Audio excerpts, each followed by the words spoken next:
अस्सलाम वालेकुम, खुश आमदीद गुलामबाद यूट्यूब चैनल। तो आज की हमारी वीडियो है, हमारे पास CD70 न्यू मॉडल है, उसके अंदर फिल्टर कौन सा डालना चाहिए और उसको किस तरीके आप पहचान कर सकते हो।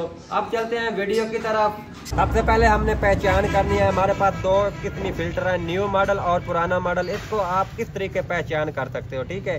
तो ये 0 इसका कोड लगा हुआ है क्योंकि ये पुराने मॉडल का है। उसके बाद ये हमारे पास है न्यू मॉडल, ये न्यू मॉडल भी लिखा हुआ है और GGJ इसका कोड लगा हुआ है, ठीक है। तो आप इस फिल्टर को हमने निकाल लेना है, आपको दिखा देते हैं न्यू मॉडल और पुराना मॉडल। हमारे पास 70 बाइक है और चाइना की बाइक है। न्यू मॉडल उसको कार्बोरेटर लगा हुआ है, न्यू मॉडल का ये यूरो को अगर कार्बोरेटर लगा हुआ है तो इसके अंदर कौन सा फिल्टर डालना चाहिए। अगर आपने एवरेज बेहतर लेनी है गाड़ी की तो आपने चाइना की आपके पास बाइक है या 70 बाइक है, उसके अंदर कौन सा फिल्टर डालना चाहिए। सबसे पहले हमने फिल्टर की पहचान मैं आपको दिखा देता हूँ।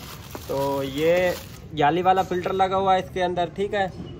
उसके बाद ये पुराने मॉडल का हमारे पास फिल्टर है। आप इसकी पहचान, मैंने आपको कोड दिखा दिया, वो आप कोड देख कर पहचान कर सकते हो। उसके बाद ये हमने निकाल लेना है, ये है पुराने मॉडल का फिल्टर क्योंकि इसके अंदर जाली नहीं लगी हुई। अगर आपके पास 70 बाइक है तो उसके अंदर आपने 70 बाइक न्यू मॉडल कार्बोरेटर उसके अंदर है तो आपने उसके अंदर जाली वाला फिल्टर लगवाना है। अगर एवरेज अगर आपने अच्छी लेनी है तो तंग बोर वाला, ये लोहे वाली जाली इसके अंदर लगी होती है। तो अब इसकी फिटिंग की तरफ चलते हैं। तो हमने सबसे पहले इस फिल्टर को निकाल लेना है, ठीक है। ये बड़ा आसान सा तरीका कार होता है फिल्टर निकालने का। ये मैं आपको दिखा देता हूँ आप किस तरीके फिल्टर को निकाल सकते हैं, ठीक है। ये मैं आपको दिखा देता हूँ, ठीक है। ये हमने इसको दबा लेना है और इसको हमने निकाल लेना है फिल्टर को, ठीक है। ये हम फिल्टर को निकाल देते हैं। तो अगर आपके पास, मैंने पहले भी आपको बताया, अगर आपके पास 70 बाइक है तो उसके अंदर न्यू मॉडल का कार्बोरेटर, जैसे ये कार्बोरेटर लगा हुआ है, आपने उसके अंदर न्यू मॉडल का फिल्टर डालना है। अगर आपने 60 और 65 की एवरेज लेनी है 70 और चाइना की बाइक के अंदर तो आपने उसके अंदर फिल्टर न्यू मॉडल का डालना है।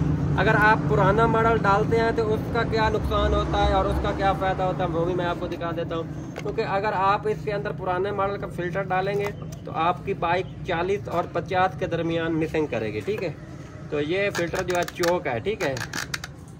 ये फिल्टर चौक है, आपके सामने है, ठीक है। मट्टी ना उड़ाओ यार, ये तो बहुत फिल्टर हमने निकाल देना है, ठीक है। तो ये फिल्टर बिल्कुल ख़त्म है क्योंकि मट्टी गट्टे के साथ भरा हुआ है। अब इसके अंदर हमने फिल्टर डाल देना है न्यू मॉडल का, क्योंकि इसके अंदर जो है जेन्युइन पहले वाला वो डाला हुआ है लोहे वाली जाली का, आपने भी इसके अंदर न्यू मॉडल का डालना है। तो ये चीज़ आपने लाजमी देखनी है, आपने ओरिजिनल फिल्टर डालना है। अगर आपने एवरेज लेनी है तो ओरिजिनल, क्योंकि ओरिजिनल में एक तो साउंड गाड़ी का चेंज नहीं होता, उसके बाद गाड़ी मिसिंग नहीं करती, ठीक है। उसके बाद हमने फिल्टर को साफ़ कर लेना, लोटे को। उसके बाद ये हमने लोटे को साफ़ कर लेना, आपने अच्छे तरीके से साफ़ कर लेना है। अक्सर क्या होता है, मैकेनिक पुराने मॉडल का डाल देते हैं, लेकिन इसके अंदर 70 बाइक है तो आपने लोहे वाली जाली का फिल्टर इसके अंदर डालना है। तो ये हमने इसका फिटिंग करने का तरीकाकार, इसको आपने आसानी के साथ इसको फिट कर देना। उसके बाद ये दो निशान लगे होते हैं, तीर के निशान लगे होते हैं। अक्सर मैकेनिक क्या होते हैं, मैं आपको दिखा देता हूँ, इस तरीके घसोड़ देते हैं इस कुप्पे को इस तरीके, लेकिन इसकी यहाँ फिटिंग नहीं करनी है आपने।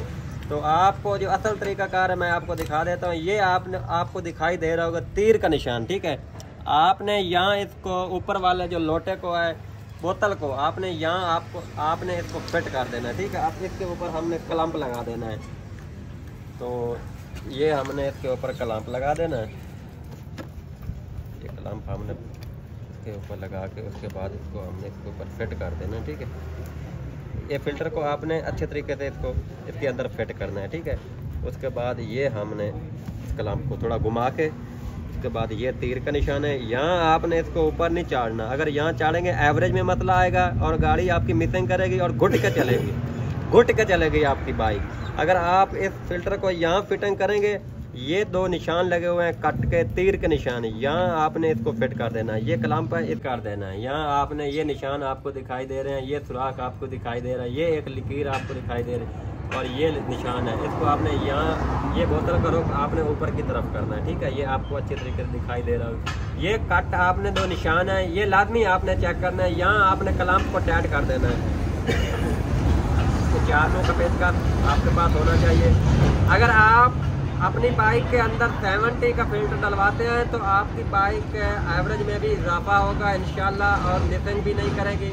अगर दूसरी बात ये भी मैं आपको बताता चलूँ, अगर आपके पास नई बाइक है तो आप 1000 किलोमीटर बाद सिर्फ ऑयल और फिल्टर चेंज करवा सकते हैं। आपको ट्यूनिंग करवाने की कोई ज़रूरत नहीं होती, ठीक है।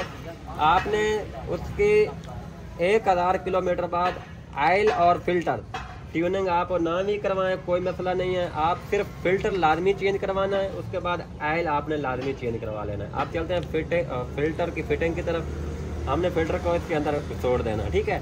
तो ये साइड जो है ये साइड आपने इस तरीके दबा के रखनी है, ये पेट्रोल काक वाली साइड पर, ठीक है। ये देखो इसको इस तरीके आपने दबा के रखना है। यहाँ हमने थोड़ा इसको क्लोज कर लेना है। ये चीज़ आपने लाजमी चेक करनी है। अक्सर न्यू मॉडल में ये ना, यहाँ हम फिल्टर जब डालते हैं ना तो ये चीज़ वो जो निपल लगी हुई है ना, ये ना निकल जाती है। तो ये आपने लाजमी एहतियात करना है। यहाँ आपने इसको हथेली के साथ इसको दबा देना इसके अंदर, ठीक है। ये आपको मैं बड़ा आसान सा तरीकाकार फिल्टर डालने का तरीकाकार, ये फिल्टर। उसके बाद ये कलम पाइप लगा हुआ है यूरो का, जो इंजन ब्लो पाइप के अंदर लगा हुआ होता है, ये आपने पहले लगा लेना है, ठीक है। ये बाद में डालना है। जो हाउस है इसका कार्बोरेटर वाला, ये आपने बाद में डालना है, पहले पाइप लगाना है आपने, ठीक है। ये मैंने पाइप इसके अंदर लगा दिया। उसके बाद ये हमने हाउस इसको अंगूठे के साथ दबा के और इस फिल्टर को हमने सेट कर दिया, ठीक है। ये फिल्टर को आपने हिला के फिल्टर को चेक कर लेना है। अगर ये पाइप है, ये फिल्टर देखो, ठीक है। ये इसकी हमने आसानी के साथ फिटिंग कर दी। उसके बाद ये फिल्टर कार्बोरेटर खोलने की कोई ज़रूरत नहीं। अगर आप 1000 किलोमीटर बाइक चलाते हो तो उसके बाद आप सिर्फ ऑयल और फिल्टर चेंज करवा लें, आपको ट्यूनिंग करवाने की कोई ज़रूरत नहीं है, ठीक है। ये हमने इसको फिट कर दिया। उसके बाद आपने क्या करना है, कार्बोरेटर वाले 2 काबले हमने लगा देने हैं, ठीक है। ये कार्बोरेटर वाले 2 काबले मैंने पहले भी आपको बताया। अगर आप 1000 किलोमीटर चलाते हो तो अगर 2000 किलोमीटर आपने बाइक को चलाना है, उसका एक बार ट्यूनिंग मुकम्मल करवानी है, ठीक है। 1000 किलोमीटर बाद आपने उसका ऑयल और फिल्टर चेंज करवा लेना है। अगर आपकी बाइक 2000 किलोमीटर चला जाते हो, 1000 मतलब 1000 बाइक चलाते हो, उसका आपने खाली ऑयल और फिल्टर चेंज करवाना है, ठीक है। उसके बाद अगर आप फिर चलाते हो 1000 किलोमीटर, उस दोनों को रला के बन जाता है 2000 किलोमीटर। उसके बाद जब 2000 बाइक आपकी चल जाती है तो आप उसकी मुकम्मल ट्यूनिंग करवाना है। तो हमारी वीडियो आपको अच्छी लगे, क्योंकि हमारी वीडियो में कोई गलती कुत्ता की हो तो आप लाजमी कमेंट में लाजमी बताना है। तो नेक्स्ट वीडियो में मिलते हैं। बाकी अल्लाह हाफिज़।